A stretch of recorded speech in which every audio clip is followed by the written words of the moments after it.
Happy Friday, everyone. Welcome to Somewhere in the Middle with Michele Barard. I'm your host, Michele Barard, founder and CEO of Urban Book Editor, and I am really happy to share this hour with you, where we examine all those places where spirit meets life and the joys and challenges that may bring. You guys know I like to start by thanking Ms. Beverly Black and Tribe Family Channel for helping me create this space for us. Tribe Family Channel is home to an assortment of thought-provoking shows that explore life, spirit, business, and culture, including The Woman at the Well, which is hosted by Ms. Beverly Black herself. Somewhere in the Middle was born on Tribe Family Channel, and though we have grown onto our own platform, we are ever grateful and loyal to our roots. To paraphrase an African proverb, we are here only because we stand on the shoulders of those who came before us. I want to say thank you to my guest on the March 26th show, Michael Kenneth Bell. You can connect with Michael on social media and at his website, pillarbookpublishing.com. That's Pillar bookpublishing.com. If you missed that show, make sure you listen to the replay. You can find our complete show archives, including the March 26th show, at the somewhereinthemiddlepodcast.com. I also want to shout out Bruce George of the Genius is Common movement, which encourages all of us to embrace our inner genius and share it with the world. This is a really important message, and I hope you'll share it with the youth. But it's not just for the kids. I mean, we adults sometimes need to be reminded that the world needs our genius. Learn more about the Genius is Common movement at www.geniusiscommon.com. Now, I had a really lively conversation with this month's guest, and I think you'll enjoy it as much as I did. Keshia L. Williams loves the arts, music, people, and self-expression. She moved from Newark, New Jersey to Atlanta, Georgia to start the next chapter of her life. She enjoys discussing love, relationships, and raw feelings. Her book, Loving with Emotions, You Must Feel Everything, is who she is and represents what she has experienced as a child, an adolescent, and as she's coming into adulthood. Keshia has been writing since she was 7 years old and has been told she had a wise soul beyond her years since the age of 8. Keshia was given the opportunity to write children's books as a child, but this option was held back from her without her knowledge. Later, she was told it was because she needed to enjoy her childhood.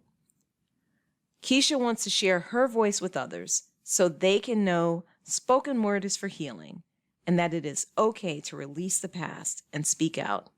Keshia wants to give people the opportunity to live out loud, live in their truth, and not be ashamed of who they are, because strength is the key to excellence. So I would like to welcome Keshia L. Williams to Somewhere in the Middle with Michele Barard. Keshia, thank you for being on the show. Thank you for having me.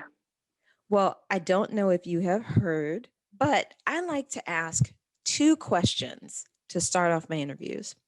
Are you ready? I am. Okay. So Keshia L. Williams, who are you and how did you become who you are today? Well, I will say I'm a lover, I'm a fighter, I'm a giver, and a confidant. When I say that, I do my best to keep secrets if I have to. I usually do. And also just having to be strong growing up in a time where things weren't always great. So I guess I'll say that I'm just a driven person. And how did you get to be that way? Well, my mother, she worked very hard. And, we grew up in a home when a lot of other people were less fortunate. So I just seen them work a lot and trying to strive for excellence. And they always told us to, be better than them, don't be like them. So with those things being said, we had some ups and downs. And I always told myself that I, wanted to be a star. I wanted to sing, but obviously I didn't get to do that. But I figured creativity and art, being artsy would come out some kind of way. So I chose to write, basically. And you said you wanted to be a star. You wanted to be a singer? I did. When I was in school, we basically had chorus, and I used to do a lot of writing then. And I was a soprano. I played instruments. I was very eclectic. Wow. And what did you play? Well, I started out with the violin, and I branched off into the flute, and that basically was my fluid instrument for years up until about high school. Wow. Okay. That's really cool. Violin is not something that you hear about a lot of urban kids getting to play. How'd you get into violin?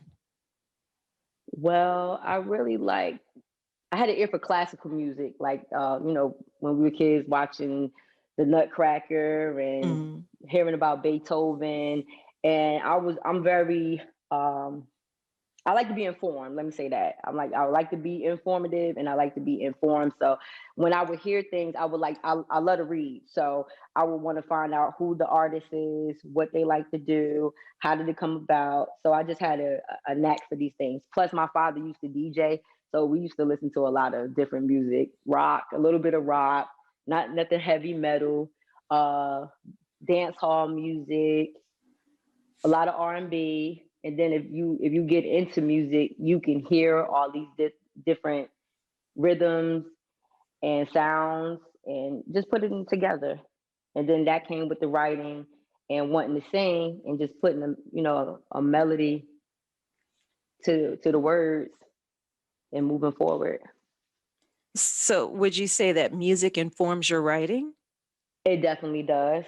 It helps me channel my energy and it helps me express my emotions basically. And then I'm actually more of an imp, so I can write from other people's pain or what they're feeling at the time, and it Y- just makes me. Let me see, because I want to find the right words for you. It helps me develop the emotional side of things that I didn't really get to channel when I was a child.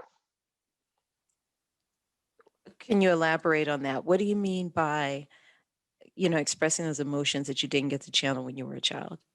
Well, I was more closed in. I really didn't talk much, and writing helped me express how I was truly feeling because I didn't really know how to communicate what those feelings were a long time ago because we were raised to keep, information in the house. You don't tell Mm, people what's going on at home. It's only privy to those that need to know basis. So with that being right. said, it was just like, being locked in, that stern upbringing. So my basically music and writing helped me channel my energy. Yeah, that's that. What happens in my house, stay in my house. Definitely. Yes. Vegas thought they had that first. Most Black households had that. Definitely did.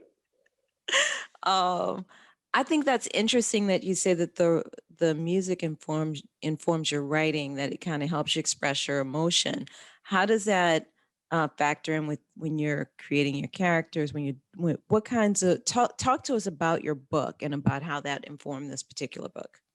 Okay, so Loving with Emotions, You Must Feel Everything was basically put together by love, relationships, friendships, family. And like I expressed to you in the beginning of being, with that tight knit family, enclosed, the sternness, not being able to really communicate how I was feeling because of my upbringing.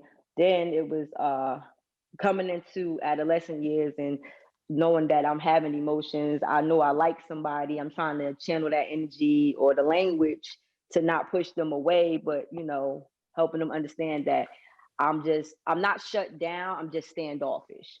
So you might not know or hear how I feel about you, but you'll see it because everybody has a different way of showing that they care. Right, right. Your love language is different. Very. I'm one of those people. I am action wise. I've grown more in the show, being more affectionate, but before it wasn't like that. So I'll write down how I feel on a piece of paper and hope that you can get the message because everybody's not susceptible to other people's backgrounds. So Hmm. they'll think that you're just hard, you're just aggressive, you don't know what you want. In reality, I'm actually probably the sweetest person you'll ever get to know if you take out the time to want to know me. Okay, but to be fair, this is my Yes, southerner talking, right? You are from the Northeast. I And am. I say this about folks from the New York, tri state area, New York, New Jersey, all that. I said, New Yorkers are some of the nicest people, but you would never know it when you first meet them. Well, that's because when we from the culture up north, northeast, basically, we speak when spoken to, and it's not really where we don't like you, we don't know you not to like you. It's just that when we see you, we just used to speaking to people that we know. If I Right. grew up around you, or you're the neighbor and your family, and we're in the area, we'll talk to you. That's my synopsis of it. I'm going to talk to you if I've been around you. You know my family. We just had some type of interaction. Right. Otherwise, it's just like, unless it's work related or it's customer service, we don't have any, dealings with each other. So I'm not really going to have any, anything to say. I just think that's so funny because, coming from down south, I grew up where we speak to everybody. Yes. Everybody. I'm from South Louisiana in particular, so we talk a lot down there. We'll talk to any. My kids hate going to the grocery store with me. They say I'll talk to everybody. What should be 15 minutes in the store takes 30, 40 minutes because I stop and talk to people. But I'm like, that's how I grew up. You speak to people, you say what's up, you smile and all that. New York, I remember going up there a couple of times and I was like, oh, Yeah, it's different. It's it's that's a it's different. definite culture shock if you're not used to it. Most definitely. But very nice, very nice. That's so that you don't surprise me in saying that you're like a very nice person to know, but it takes a little while. So what would make that different? There's part of it that's culture, right? Growing up in the Yes. Northeast. But then what made it a little bit maybe more challenging to open up and let people get to know you? I mean, do you mind digging into that a little bit? No, it's perfectly fine. The thing about that is people can be very manipulative. So you don't know, of course, somebody's intent when you meet them. But you could be too open with a person and they may try to use it against you. So with that being said, it's the whole boundaries and the balance. When you meet somebody, you can't tell them too much. Don't give them too much information, but don't give them too little. It's Hmm. basically like, I'll give you my hand, but I don't want to have to snatch it away from you because I feel like you're going to deceive me. Right. So that's the thing about growing up in different cultures, because sometimes people just have a jaded view about what they see, what they know. People tend to stereotype you because when I moved here almost 7 years ago, everybody was like, "You're mean." I'm like, I'm just straight. I'm just straightforward. Like, I'm like, I don't know you to be mean to you. Like, I'll say Right. hello. Like, how you doing? I'll introduce myself, and then if we're in an in-depth conversation, I'm very passionate about what I believe in or what I'm talking about. So if Hmm. you can't understand that, then as we know, you don't know me yet. But people has passed judgment on me just because the way that I speak. And I'm like, okay, well, I can't do anything about that. This is how I talk. I've spoken like this my whole life. So maybe our interaction just is not hitting home for you. Maybe we just not meshing well. I can't really tell you. I can only be myself. And you're supposed to accept people for who they are. And that's how I am. Like, I'm like, okay, well, maybe if I said something a certain kind of way, I will, apologize, but I'm not going to keep apologizing for being who I am. Maybe Right. we just Right. can't hold a conversation with each other and we're not on the same level. Well, and there's something really valid about that. I worked for a company a while back where there's a lady I don't remember if she was from New York or New Jersey. Really nice. I thought she was really nice, but people did not like the way that she talked. And I was like, she's just talking like somebody from the Northeast. I'm Mm-hmm. like, she's not being mean, y'all. That's what I'm thinking. I'm like, I don't understand. Yes, she's very direct, but I also started my career in DC, which isn't Okay. quite as sharp as New York can sound or New Jersey can sound, but it's still kind of that corridor where everybody's back and forth that way. And they're just more direct. But down south, you know, everything got to be couched with, oh, baby, sweetheart.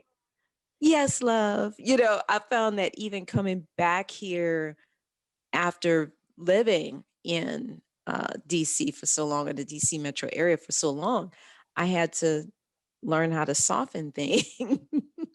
And it can And and it does that to you. And, basically for me being up there my whole life and then coming down to the South, because I had been down towards like North Carolina before.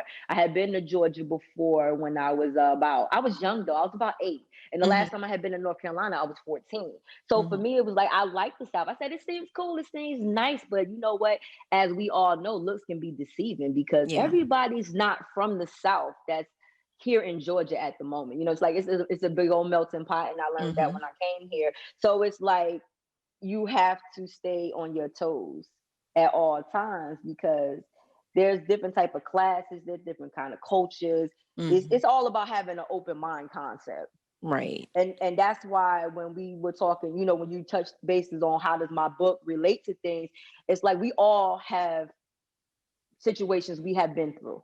And even with love relationships, family, friends, things can be coinciding and you just not paying attention to it because either you're too hurt from it, you're angry, or you just thrown all over the place and you don't know which way to go. Right. Well, what relationship would you say that you had the hardest time navigating? Hmm, the relationship. I guess I'll say I have a hard time with my siblings, Really? and I have, yeah, a little bit because I'm just headstrong, and and when I say headstrong, it's basically, it's not what I say goes. It's just like if I see things in a certain kind of way or a certain kind of light, then that's the direction that I'm going in. Mm-hmm. And it's not that I'm trying to leave anybody behind, but I can't hold your hand through life. We all have our own journey that we have to, you know, basically go towards. And I left them and moved forward in my life. And it wasn't that I was leaving them. I just wanted to find out who I was. Like you just being in Jersey was one of those things like, okay, I know who I am in Jersey. This is my development, but I want more. I want to go see some things. I don't want to just be limited to the tri-state area. I mean, I travel, I've had, plenty of jobs where I went Mm-hmm. from city to city, state to state, things like that. But culture is culture. I came down here and I learned things about Southern people that I wasn't really fully aware of because, like we said before, stigmas and stereotypes. People say things about people, but you can't learn people if you're not around those type of Right. individuals. Right. So being that goes with me saying about music and wanting to be a singer and being eclectic to be able to do different things. And I love the fact of having a difference because when you shut your mind off to that one situation or one thing or one route, that's just, it's okay to have tunnel vision, but that could stop you from elevating just as well. Yeah. So how many siblings do you have? Uh, I'm not saying it like I have extended family too, but immediate family, I have 2 older sisters. I'm the middle child, and then I have 2 younger brothers. Okay. Wow. That's a good sized family. We have a good sized family. We actually do. The main ones, we all talk at different times. Like I'm more of the big little sister Mm-hmm. Mm-hmm. to my older siblings. And then but when we all get together, we do the best to have a good time. But we all know when it's time to part ways just as well. So what makes sibling relationships sometimes challenging? I think it's the whole communication part. And when I say communication, because I think because you have the oldest sibling and then you got the older sibling to the youngest, everybody wants to be in charge. Because once you become an adult, it's like you can't tell me what to do. And it's like I'm not trying to tell you what to do. I'm basically trying to suggest another remedy for Mm-hmm. your situation. Mm-hmm. And you may think I'm either talking down to you, I'm upset with you, I'm criticizing you. No, it's a word called critiquing. And I even had to learn to critique myself because me being headstrong, I want to do everything this way, but not realizing at one point there's more than one way. There's multiple ways to handle a Right. situation. So I'll say that part is something we all have an issue with as far as like in my family, the oldest want to tell the youngest what to do, and the youngest want to tell the oldest what to do. So it's just about the whole comprehending situation. Because people listen to people don't here to listen. They're here to reply. And that's the worst Yes. thing. And I've learned that too, to condition myself, because that comes with, like I said, comprehending. Because you can hear somebody all day, but if you're not listening, you're not gonna get it. Yeah. Well, one of the things that I observe, because all of my kids are big kids now, the Okay. youngest is 18. And what I observe when they are all at home is that there's a tendency to fall back into their patterns, how they were when they were little, when they were young. And I think it's fascinating for me to watch, right? So I will see when they're on their own with me, like my youngest was with me in California, we moved back here. Um, our relationship dynamic was different because it's the relationship with an older teenager, almost, someone who's going into college. And similarly with my middle child, when my youngest went off to college, her school campus closed because of the COVID. So she was home with me. And it was very interesting to have almost a roommate type relationship with my middle child, right? The oldest is living on her own in Chicago. But then when all three of them were here for the holiday, I Yeah. was like, whoa, all of that interesting um, adult relationship stuff that was happening seemed to revert a little bit over the holidays, where everybody went back into their traditional roles where they were in the family as kids. Do you find that you guys struggle with that a little bit when y'all get together? Maybe a little bit. It's not really consistent that we all get together, because obviously we all live in our own lives. I'm Hmm. here, they're there.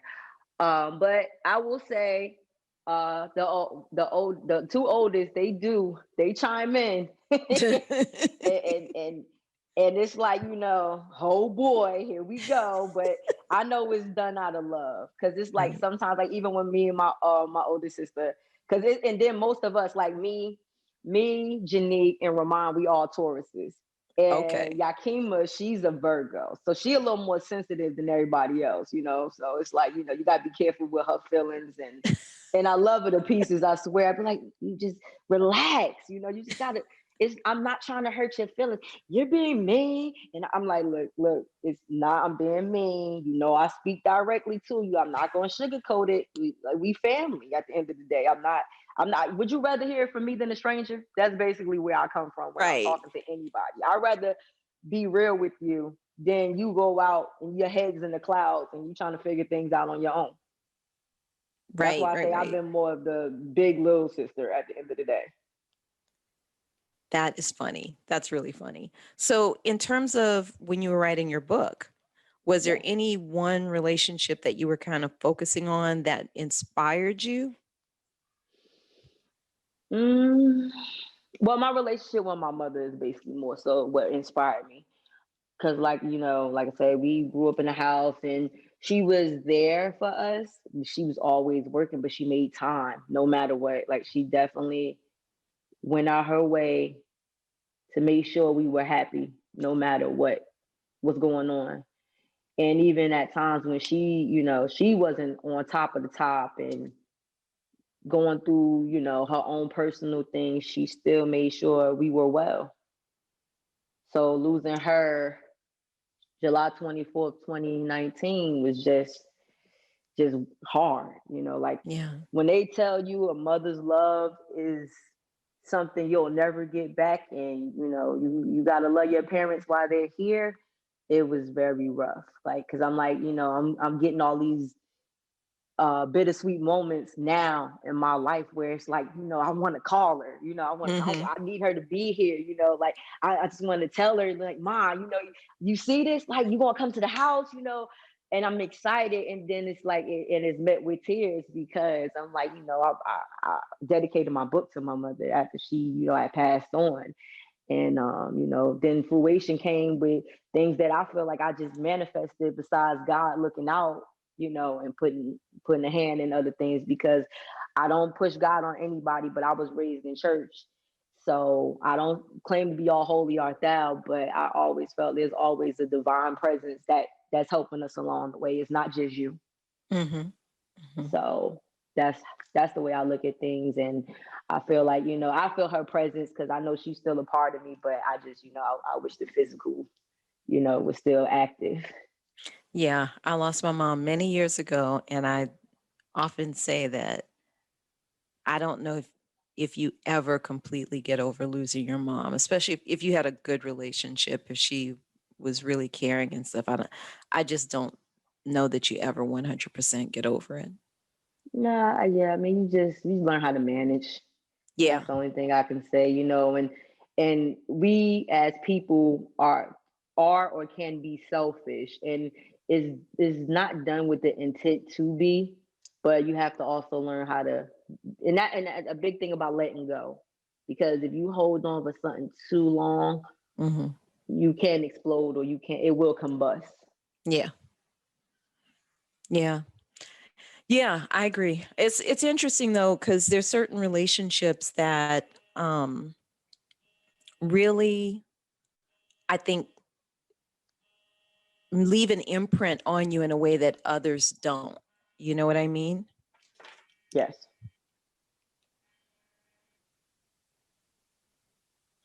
So it's just a very different kind of relationship. So what about your other let's talk love relationships now.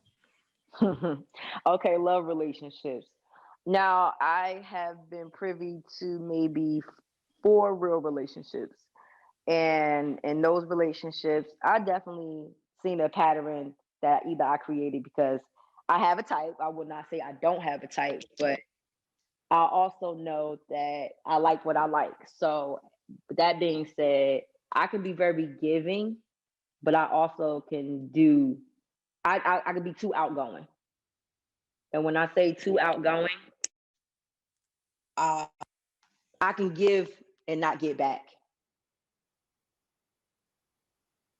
So with that being said, it's like, how you want to go over above and beyond for people, and they won't cross the puddle for you. I have been that person. Oh wow. And how But does when that Go ahead, I'm sorry. no, I was going to say, and how does that play into what you're talking about in the book? It's basically experiences of those admission. I'm not gonna say admission of guilt, but admission of distress. And I say distress because I put myself in positions to love and understand love, but going above and beyond for love can also deplete you as a person, because you're giving so much and they're just taking, but they're not putting anything back into you. And that's just like a child. I don't have children, but I have nieces and nephews. When you're raising a child, in a sense, you're instilling something in them so they can get something out of life, so they can walk a path and Hmm. hopefully follow the rules as far as, understanding right from wrong. You have some people out here that know right from wrong, but they will still do what they want to do anyway and compromise, not just you, but themselves. But it doesn't matter, because as long as they're getting what they want, everything's going their way. They don't care. Right. So I had to learn that the hard way, and forgive myself for having less than our deserved relationships. Because I can honestly say, even though I thought I knew my worth back then, I did not. Why would you feel the need to forgive yourself? Well, what I've learned, little process of I'll be 36. And when I started dating or having a boyfriend at a very young age, around 14, 15, and thought I knew what I was doing, and obviously I did not.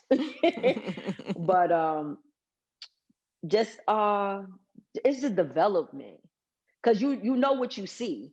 So going off of what I seen with my parents, I thought that, it was just, the kisses and the hugs and the ups and the downs, and it's gonna happen. And I'm just gonna keep, doing what I'm doing, and hopefully that's gonna make things better. And ultimately sometimes that made situations worse, because I'm giving, I'm buying, I'm writing, poems telling you how I feel, but you're still doing the whole opposite of what I need you to do for me.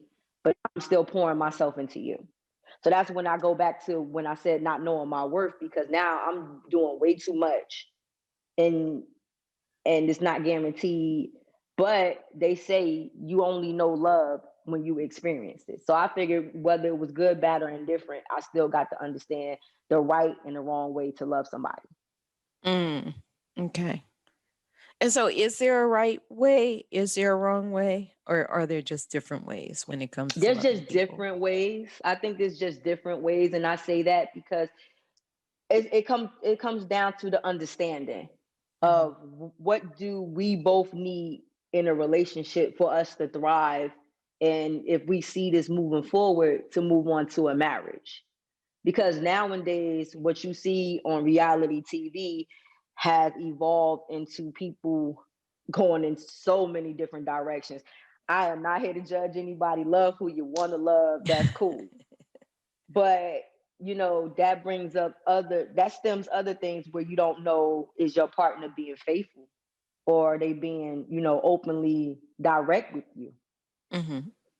So it just comes down to communication, I'll say. Well, and maybe reality TV isn't a good model for us, right? Like Well, definitely maybe we not. need I to. mean, I don't condone it, but do what you need to. Hey man, I'm all about you getting your check. But I worry sometimes that some of the things that we see on TV, we are too influenced by. That's why, I don't I personally don't watch reality TV. That's terrible, isn't it? To say it, to just admit. I don't personally watch it, but the last reality TV show I watched was so long ago, and it was just so ridiculous that it was just fun to watch. Do you remember Flavor of Love? Flavor Flav. And that's the last one that I watched. And it was just so ridiculous and over the top that I felt like it was not at all what anybody could take as anything serious as a model for relationships, right? But the more that they do these kinds of shows, the more I wonder if we are getting sucked into this concept of like there has to be high drama, and there has to be, you know what I mean? Like there has to be um just constant high emotion. Is there any value in a relationship that doesn't have those things? Is maybe quieter? It's everybody living things out loud now. So there's no, I'm not gonna say secretism, but it's just no private time with your mate. Everything is in front of the camera. But a lot of people have to understand when it comes to reality TV too, it's scripted. I mean, you may have some people out here living those lies or living those life. I don't know, but is that really what you want? Because I had a conversation with a guy the other day, and he was saying how he wanted to get married or have a relationship, but okay, Dr. Dre and his wife are obviously going through some divorcing and marital issues as far as spousal support. And he's like, well, if I'm building my empire and I had this before I was with you, then I don't really see us having a marriage because what's mine is mine. But I remember before being in a relationship, it was, do unto others as you want done unto you, no Hmm. matter the relationship. So what happened to that concept? Now it's just, finances and somebody looking for a come up. But every Hmm. woman is not out here looking for a come up. And it's like, okay, so you got your independent women that actually work hard and have their own. And it's like, you want me to sacrifice just to be in a relationship with you because you have insecurities about your situation. And I'm Right. not saying he's an insecure man. No, I get it. You're insecure about the happenings that you're not willing to see the outcome all the way through. Right. Well, and then there's another piece of this, particularly when you get married and have kids. Often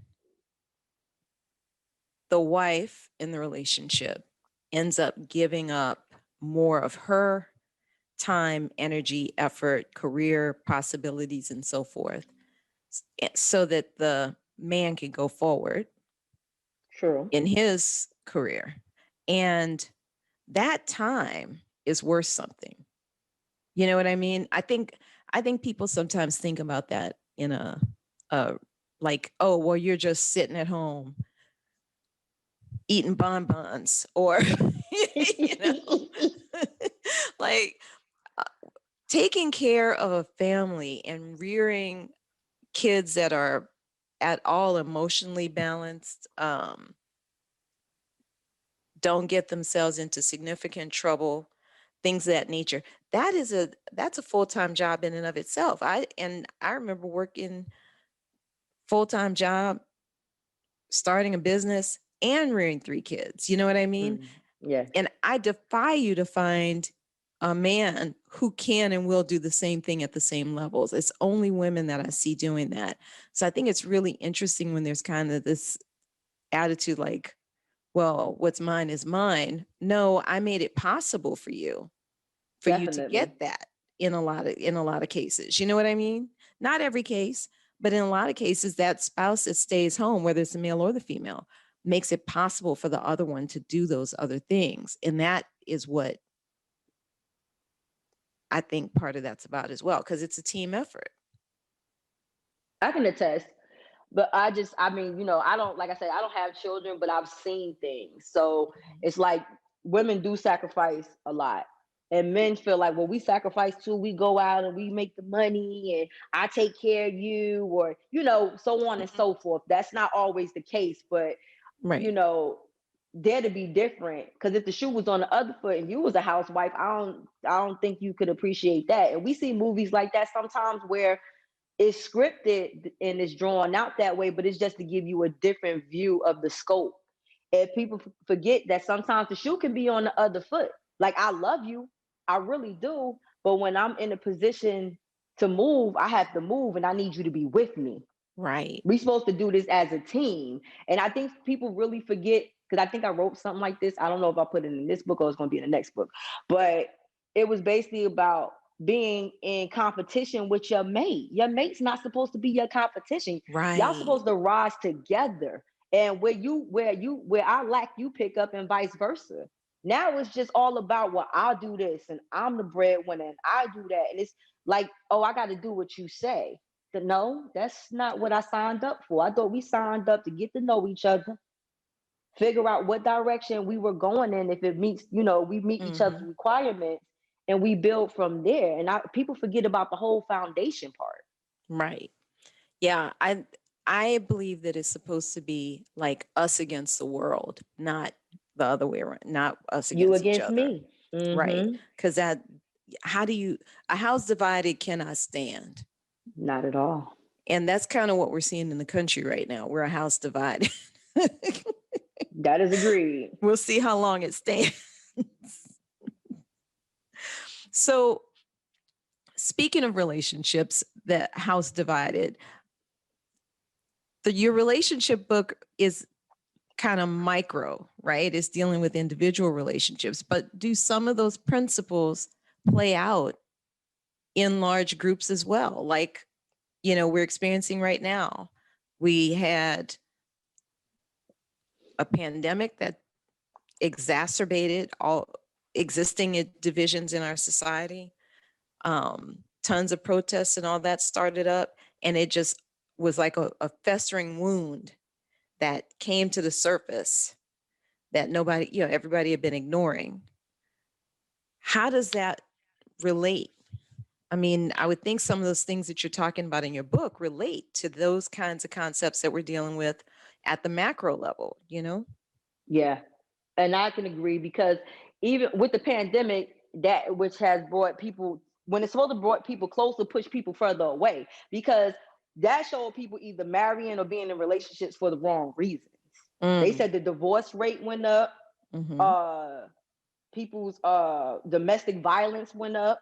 You have also what people trying to get away from their kids.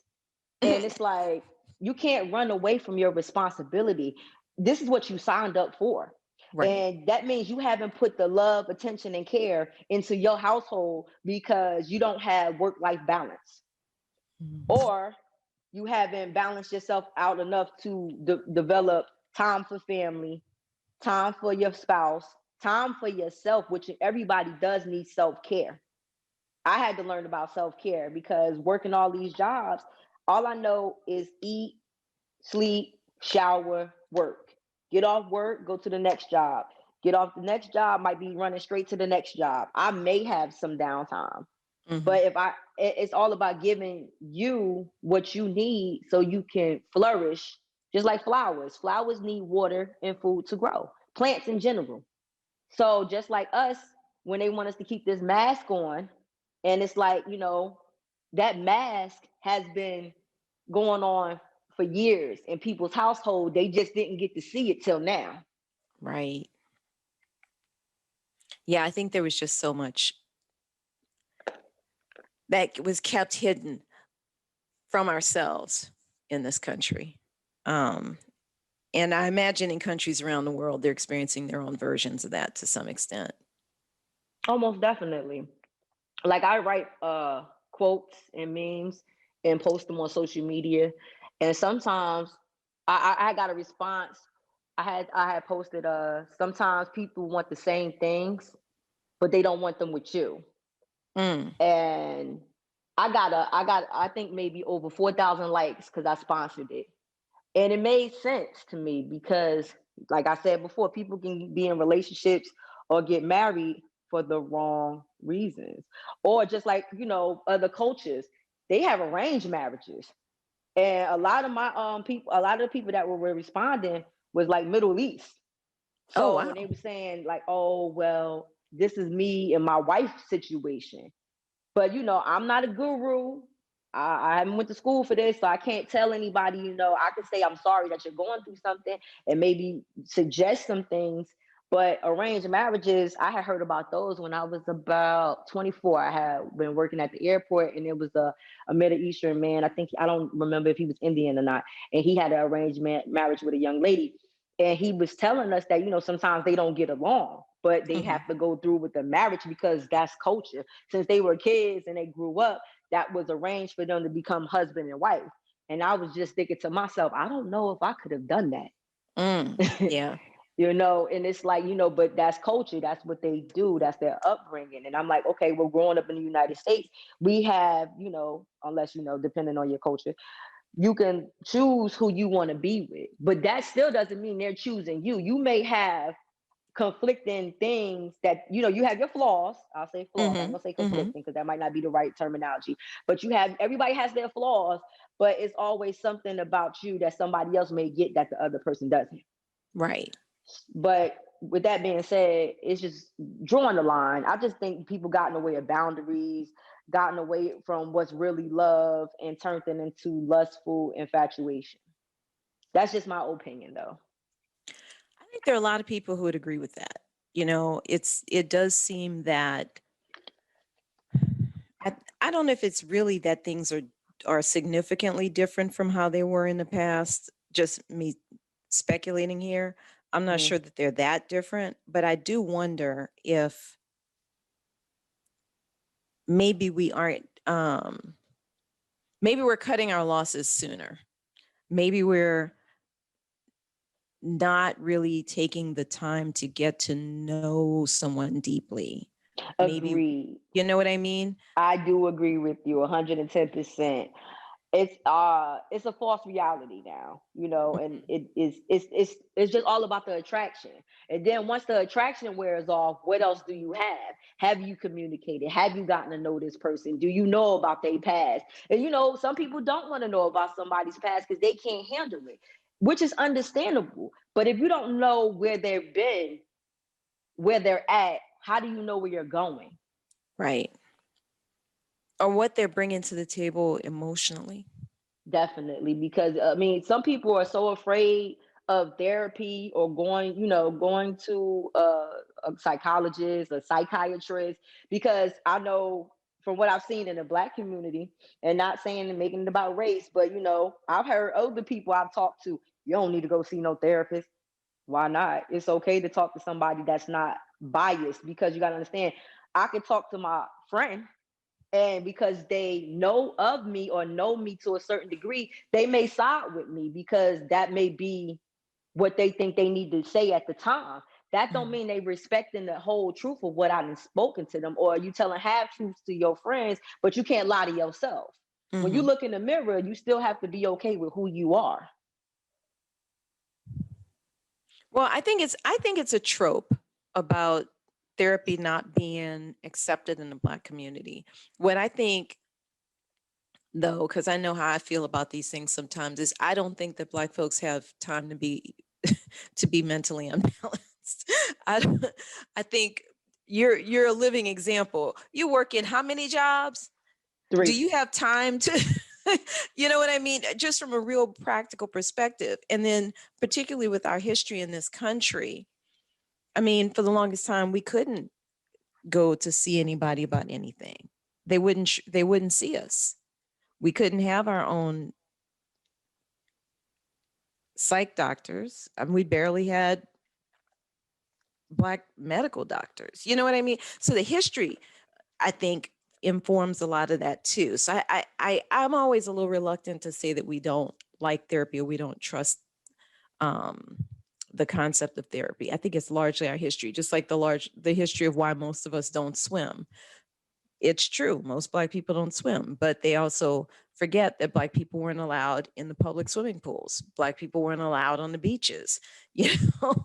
So It stems from a whole lot of other right. situations just as well, Yeah. There's a and lot of history behind it. But definitely. I think what we have done is we've often substituted going to therapy with going to someone in the church. You know what I mean? Yes.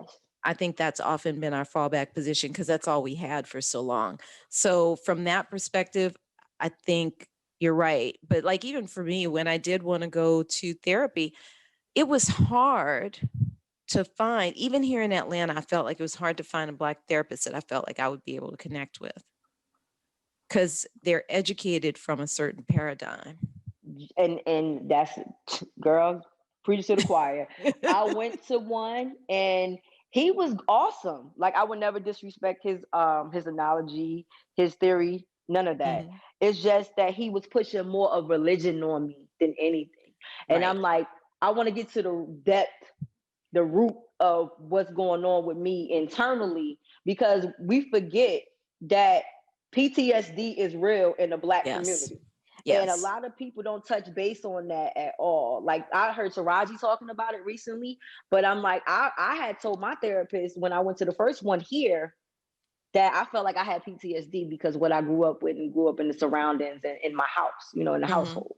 Mhm. And he was like, you do have it, but then we stem back to the the the the theology of religion. And I'm like, okay, Mhm. so you're not giving me what I need. Right. You telling me you see that I'm astute, I'm very intelligent, I'm very informed, but we're not getting to my issues. And I want to Right. really get rid of what I've been holding on for years, or why I can't manifest the rest of my life because there's still something holding me back in my past. Right. And I think that tendency to I I'm going to say something. I really don't want I don't want people calling me, emailing me and texting me and all that, but I'm going to say it. I think that the Black church has done us a disservice because Go ahead, I'm listening. I mean, no, I'm trying to you try I'm to choose trying your to words pull carefully. my Okay. words carefully because I don't want to misspeak. But what I think the Black church has done us a disservice. We just had this election here in Georgia, and we had yet another preacher running for office.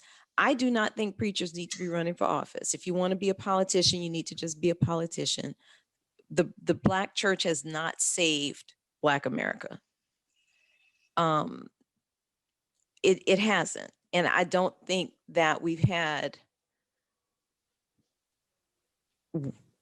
significant worthwhile Black leadership come out of the Black church since the civil rights movement.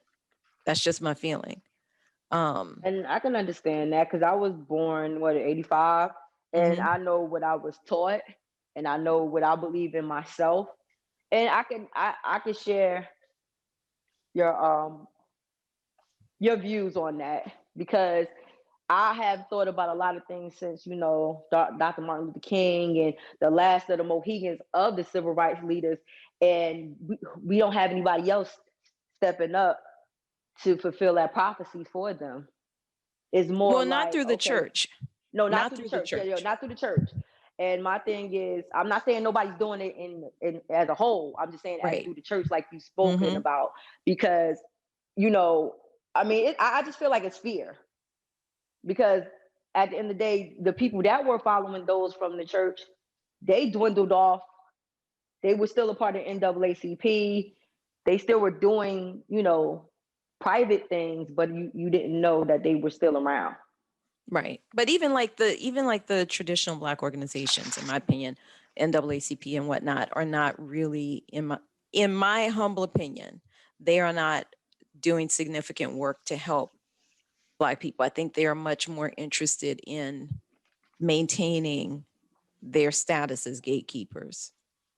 I know there are individual people who are trying to do stuff, but I have not seen any significant work come out of there that has really benefited us in forever. Me neither, because I was having a conversation with one of my enlightened friends that lives in Texas, and to be in Texas as a as a Black person, depending on where you are, can make you or break you. And we have intelligent and diverse conversations all the time about real world experiences at this point. And I'm like, this is making a mockery of things. I don't want us to get too far off basis, but I definitely agree with you when it comes to the church and not holding on to the beliefs and demising.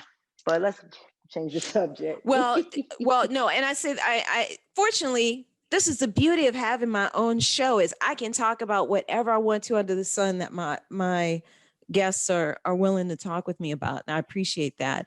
Most definitely. So we can do more of this offline. Oh, definitely.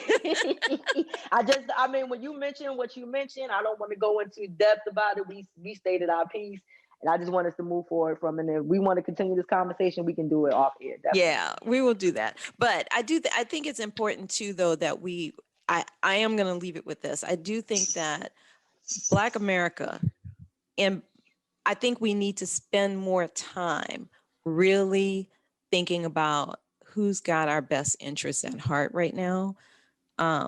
Even with the new president, I do not personally believe that we're going to benefit significantly from having Biden or Kamala Harris in office.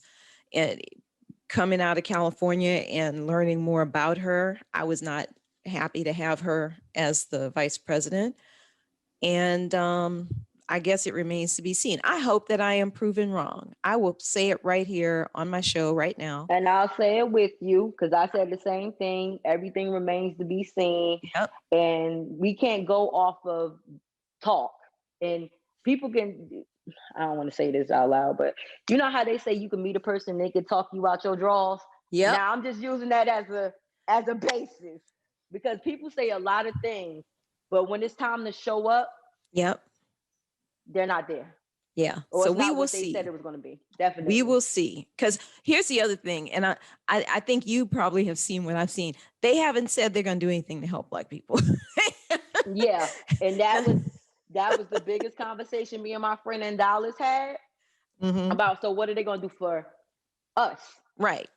We have so much going on as far as the pandemic, as far as people losing their jobs, as far as people them telling them that we're stopping the evictions. But what about all that back rent or whatever people owe at this point? What are you guys going to do to help the community out in that aspect to get people back on their feet? Yeah, you can create jobs, but what if these people, how are they going to clean themselves and be neat and clean to show up for these jobs? Right. What are we doing? We're just going to create more poverty, and you got all these $300,000 and $400,000 houses being built. But if people don't have the means to buy these things, how are we elevating in life and growing the people and keeping the United States a united situation?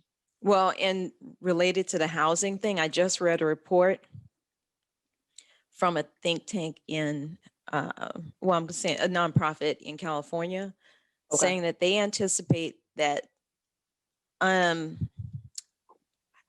unhoused people, I think is the term they use now, but the homelessness situation is going to increase like 68% in California and nationwide potentially. And of that, Black Americans are 55% more likely to become homeless post-pandemic. So, and what they did was they compared it to the recession of 2008. And they said, based on what happened with the recession in 2008, most of the people became homeless, not during the recession, but actually after the recession. And so we're not even through with this pandemic thing. And they said the numbers are likely to spike going into 2022 as far as homelessness is concerned. So I think these are just a lot of issues I think we need to talk about. And I do think this relates to the things you were talking about in your book and everything, because some of this division that we've been experiencing, like you were talking about before, a lot of it is communication based. You know, if we can't, one of the goals of this show was to show people that we are more alike than we are different. If you hear different people's stories, you hear people's challenges, you hear their hopes, their goals, their dreams for themselves, for their kids, you come to understand that other people are the same as you are. We all want the same things. We want to be healthy. We want to be happy. We want to be successful. We want our children to be healthy, happy, and successful.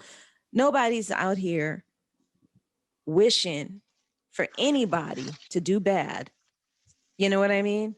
Definitely. Everybody wants the same things. We all want to be happy. And that's where I think that we forget sometimes just how similar we are and how we all have the same goals. And that's a communication problem. That definitely is a communication problem. But we can't make an emotional thing. We can't make it emotional. It's in tune to not who's right. It's about what's right. That's number one. Then you got to have more people in tune with logic, because that's when the emotions come in. You got to decipher the difference between logic and emotional base, because like they say, you can't make decisions when you're angry. Right. So you got a lot of people that tend to make temporary decisions because they did it out of anger and not out of permanency to understand where they're going. I know a lot of those people are regretting now, deciding they're going to go and break windows and run up on the Capitol and then post it on social media. That was definitely some really rash decision making. I was either at work or at home. Okay, I just didn't understand why you were out there doing these things. I know you were outraged, but that wasn't going to change the in-depth situation. It wasn't going to change the outcome. Yeah, you just made a fool of yourself. I'm not gonna lie. I was just mind blown when it started. I had to sign off and say, "Listen, y'all, I got to go watch our Capitol being attacked right now," because my mind was blown. It was like, So I think there are a lot of people who made a lot of decisions that day that they are, if they don't regret it yet, they will regret it down the line if the government does what it's supposed to do. And that's another discussion altogether. But if they do what they're supposed to do with that. Keshia, this has been a wild and winding conversation. It has been absolutely delightful.